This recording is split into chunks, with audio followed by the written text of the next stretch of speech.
सुन के आई, आपको सुना रही हूं। कितना भी धन जमा करो, कितना भी सुख प्रकृति का हो, हर एक तुम्हारे को हाथ में हाजिर हो, पर ये मन कभी खुश नहीं होगा। तब दादा ने हमको बहुत अच्छे से बताया, मन को जीतो, और मन को हम गुरु के साथ जीत सकते हैं। अकेले मन तुमको खा जाएगा। तुम अकेले रूम में बैठेगा, ये मन खा जाएगा, 100 तरह की बातें बोलेगा। तुम गुरु के सामने बोलेगा, आसमा के देखो, तुम यहाँ बैठेगा, तुमको वो विचार नहीं आएंगे जो तुमको अकेले कमरे में आते हैं। मैं सच कहती हूँ, आसमा के देखो, यहाँ विचार नहीं आएंगे सत्संग में, और वहाँ घर में जाओगे अकेले में बंद करके 100 विचार आएंगे। तो इसी तरह गुरु करो, तुमको ख्यालों से खाली हो जाएगा। तुम मम चिंते क्या होए, कबीर ने कहा, मैंने गुरु किया तो मम चिंते क्या होए, मेरी चिंता हरि करे। मुझे न चिंता होए, मुझे चिंता नहीं होगी, मेरी चिंता हरि करेगा, भगवान करेगा, पर मैं नहीं करूँगा। गुरु करने का है कि गुरु ने कितना क्लियर तुमको कोई बोल दे। आज एक लड़की शादी करती है, हस्बैंड भले बोले कि तुम्हारा भार मेरे ऊपर है, मगर वो कभी इस तरह से उसको नहीं करता सेवा।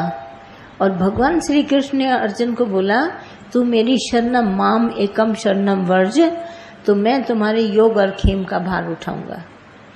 और भगवान ने उठाया। हार के लिए उसको बहुत मन हो रहा था, मैं हार न जाऊं। भगवान ने इसको जीत दिलाई, डिजायर से हटा के इसको जीत दिलाई, ज्ञान दिया। और शरीर का भी खेम उसका भगवान ने उठाया। तो योग और खेम दोनों भार उठाने वाला भगवान श्री कृष्ण लड़ाई के मैदान में अर्जुन को बोल रहे हैं, और उठा के दिखाया। मन से उसको जिता के खड़ा कर दिया। मन चिंता कर रहा था, बस अभी दुर्योधन मार डालेगा, अभी मुझे ऐसे करेगा, अभी मुझे ऐसे करेगा। अधमरा तो लड़ाई के मैदान में अर्जुन था ही भगवान श्री कृष्ण के आगे। जब आत्मा का ज्ञान सुना तो वो उठ के खड़ा हो गया, जोधा। मन के जीतने के लिए हमको गुरु का संग जरूर चाहिए, और किसी के लिए हमको नहीं चाहिए, पर गुरु के लिए चाहिए। गुरु इस मन पर बंदूक ताने बैठा है कि अभी ये मन आया, अभी इसको बंदूक तान के हटा देगा। मन का दुश्मन है गुरु। हम मन के दोस्त बन के बैठते हैं, गुरु नहीं करते। गुरु को सब बातें कैसे बता देंगे? गुरु गृहस्थी थोड़ी ना है, गुरु ये थोड़ी ना है, दादा ऐसे, दादा क्या जाने उसके पास पैसा है, इसके पास ये, इसके सब बातों को छोड़ो, बात एक पकड़ो, गुरु करना बहुत जरूरी है। ये मन की 100 बातें गुरु के आगे गुरु आने ही नहीं देगा मन। ये तुमको गुरु के आगे इतना नीचे गिराएगा, झूठ बुलवाएगा, बातें बनाएगा। और हम गुरु के सामने बैठे, दादा ने कहा तुम गुरु करो, मैंने गुरु किया। मैंने कहा हानि हो लाभ हो, अच्छा हो बुरा हो, मान हो सम्मान हो, मुझे कुछ सब मंजूर है, पर गुरु करना पहले है। ये सबसे बड़ी बात है। आप अगर गुरु करेंगे तो आपको सारी मुश्किलातें खत्म। वो अम्ब्रेला लेकर आपके साथ चलेगा, तुमको हर बारिश से, धूप से बचाने वाला गुरु है।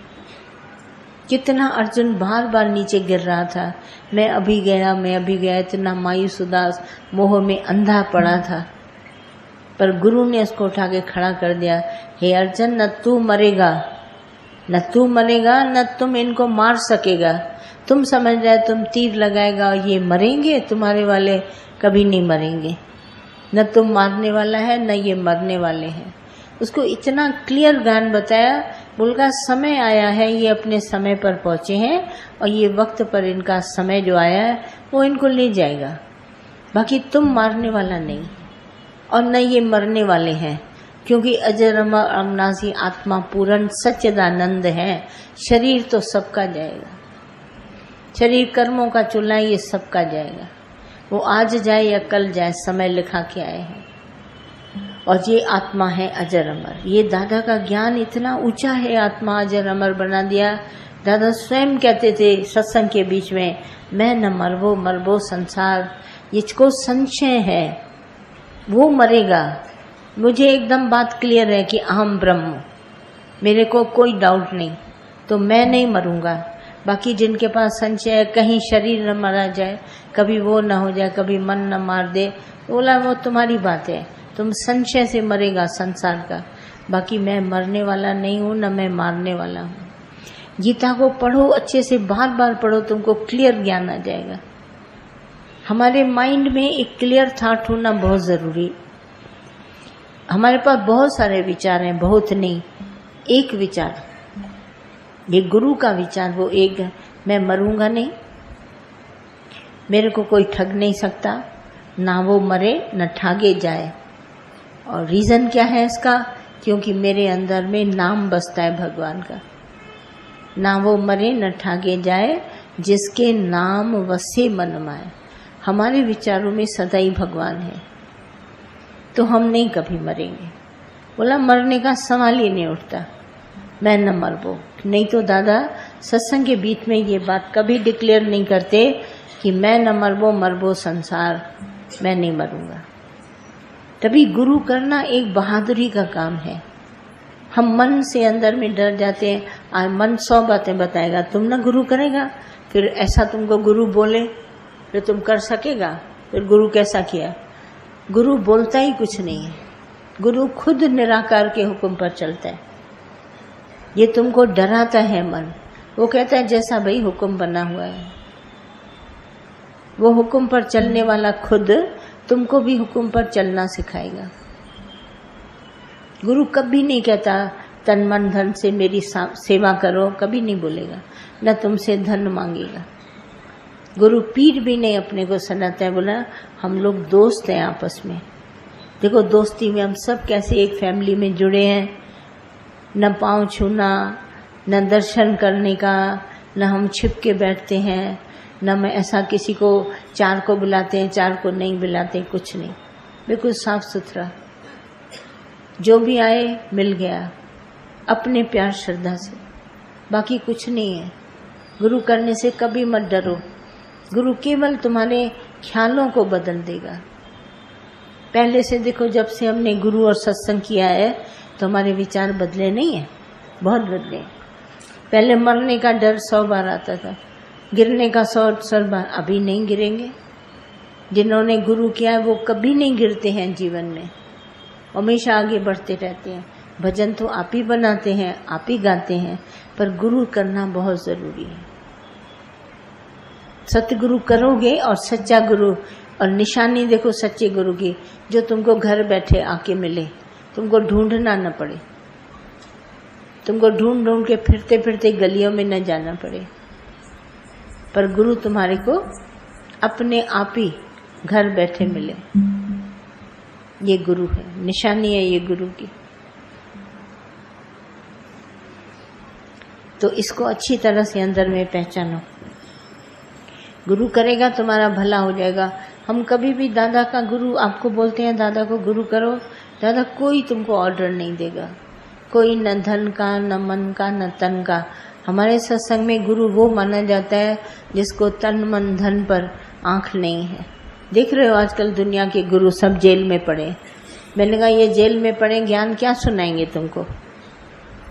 पड़ जाते हैं जेल में। क्या किया उन्होंने? जमीनें खरीदी, धन दौलत किया, आश्रम टिकाणे बनाए, पब्लिक को बहुत जमा किया, और अपना ये उल्टे सीधे कर्म किए, चरित्रहीन बन गए। तो जरूर आखिर एक दिन तो आएगा। 100 दिन चोर के एक दिन पकड़ा जाएगा। वो एक दिन इनका आ गया।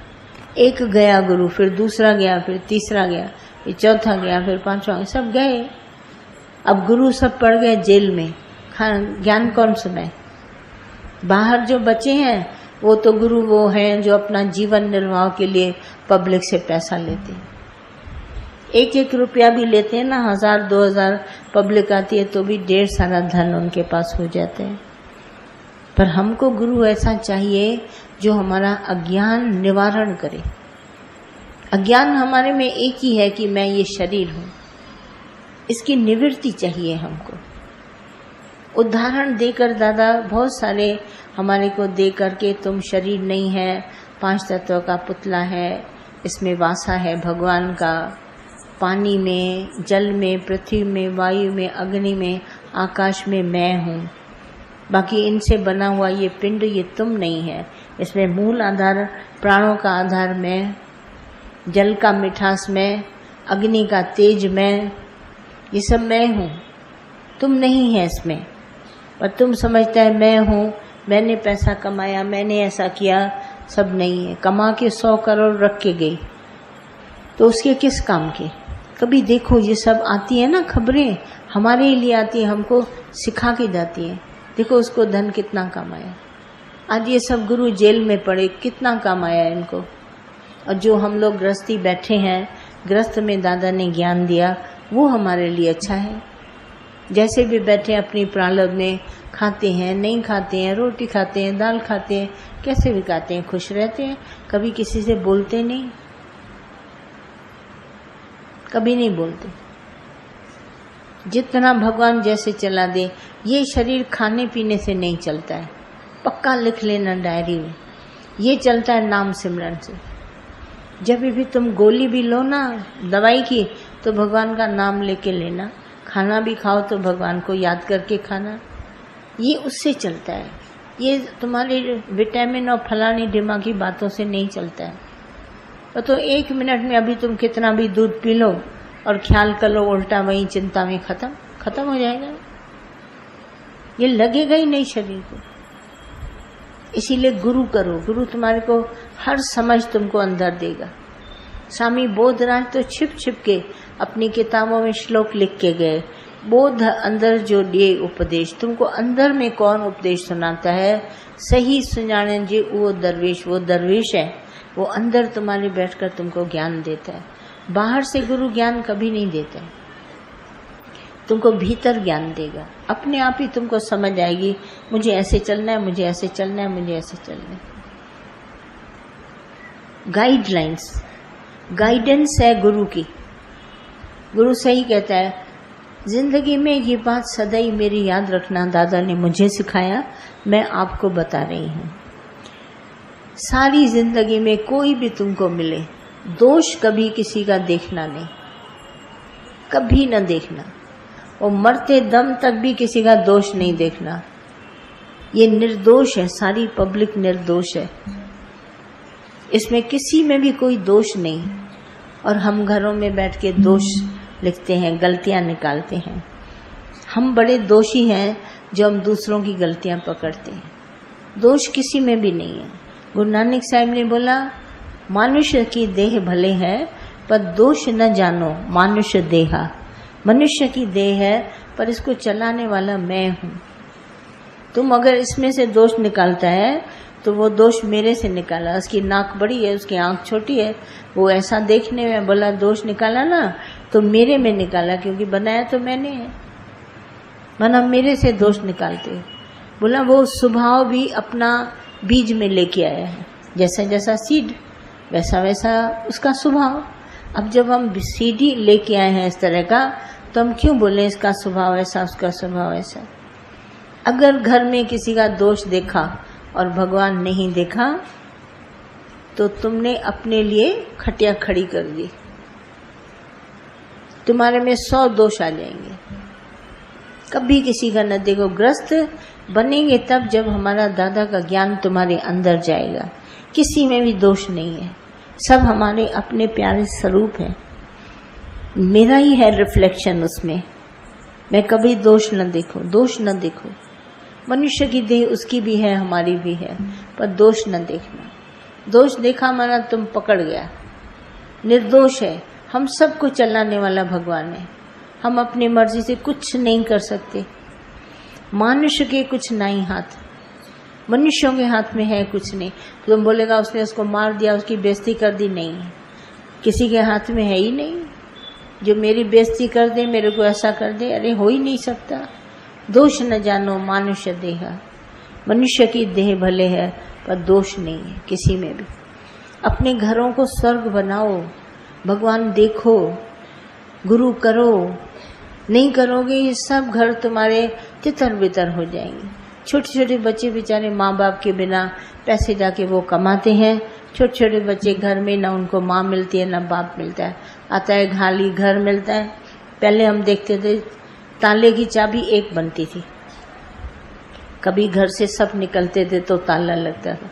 फिर 2 बननी शुरू हुई, आदमी औरत दोनों नौकरी करने लगे। अब 3 और 5 बनने लगी, क्योंकि बच्चा भी जाएगा तो स्कूल चाबी ले जाएगा, नौकरानी को भी चाबी चाहिए।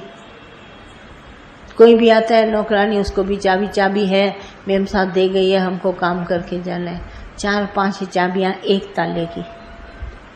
सोचो, माना घर में कोई नहीं रहता है, तभी ये चोरी चकारी सब बढ़ जाती है।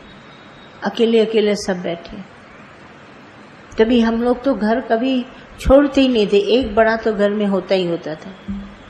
दरवाजा बंद रहता था, जाली से पूछते थे कौन है, बस समझ में आ, पहचान हुआ तो खोला, नहीं पहचाना तो नहीं खोला। पर ऐसे थोड़ी ना छोटा बच्चा भी घर में